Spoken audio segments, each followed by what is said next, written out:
যশোর শহর থেকে প্রায় ১৯ কিলোমিটার দূরে নরেন্দ্রপুর গ্রামের মিস্ত্রিপাড়ায় মূলত ব্যাটের গ্রাম হিসেবে পরিচিত। এই এলাকার অনেকেই এখন ক্রিকেট ব্যাট তৈরি করে পাল্টে ফেলেছেন নিজেদের ভাগ্য। প্রতিদিন এই ব্যাট এখানে তৈরি হয়ে দেশের বিভিন্ন জায়গায় যাচ্ছে, আর আমাদের মতো যেসব লোক বেকার ছিল তারা এখানে এই ব্যাটের কাজ করে কর্ম করে তাদের দিন চলছে।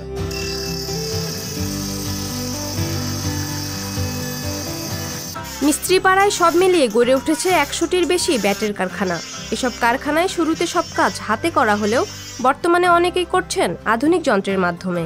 এতে অতীতের তুলনায় অনেক বেশি কাজের গতি বেড়েছে শ্রমিকদের। এসব কারখানায় মাসে ৫০ থেকে ৬০,০০০ ব্যাট তৈরি করা হয়। এখানে ব্যাট তৈরি হয়, এখান থেকে মনে করেন ঢাকা, কুমিল্লা, সিলেট থেকে উত্তরবঙ্গের থেকে আর কি অনেক কম দামে সেল দেওয়া হয়। সব বয়সী লোক কাজ করে আর কি সংসার চলে। এসব ব্যাট তৈরিতে ব্যবহার করা হয় ছাতিয়ান, কদম, নিম, জীবন, পিঠেগড়া, আমড়া সহ বিভিন্ন প্রকার দেশীয় কাঠ। ব্যাটে পুডিং লাগানো, ঘষা মাজা করা, স্টিকার লাগানো, প্যাকেটজাত করায় বড় ভূমিকা রাখেন বাড়ির মেয়েরা। এদিকে শ্রমিকরা জানান ১০০ ব্যাট বানিয়ে দিলে তারা ১ থেকে ১,৫০০ টাকা হারে মজুরি পেয়ে থাকেন। তাদের পক্ষে সপ্তাহে ৪০০ ব্যাট তৈরি করা সম্ভব। আমি কারিগর, আমি ব্যাট বানাই।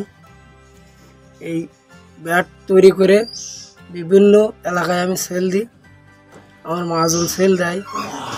এটা বাংলাদেশের প্রতিটা জেলায় প্রতিটা থানা লেভেলে মালগুলো যায়, সেখান থেকে আবার সাপ্লাই হয়, সেখান থেকে খুচরা অধ্যক্ষরা সেখান থেকে নিয়ে যায়। এদিকে কারখানার মালিকরা জানান গত কয়েক বছরের তুলনায় যশোরে ব্যাটের চাহিদা অনেক বেড়েছে। প্রতিদিন এখানে বাইরে থেকে পাইকারি ক্রেতারা আসছেন। চারদিকে মিস্ত্রিপাড়ার ব্যাটের সুনাম ছড়িয়ে পড়ায় দিন দিন ব্যাটের চাহিদা বেড়েই চলেছে। পাপিয়া মামুন, সংবাদ প্রকাশ। সংবাদ, ফিচার ও অনুষ্ঠানের জন্য ভিজিট করুন সংবাদ প্রকাশের ওয়েবসাইট এবং যুক্ত থাকুন ফেসবুক পেজ ও ইউটিউব চ্যানেলের সঙ্গে।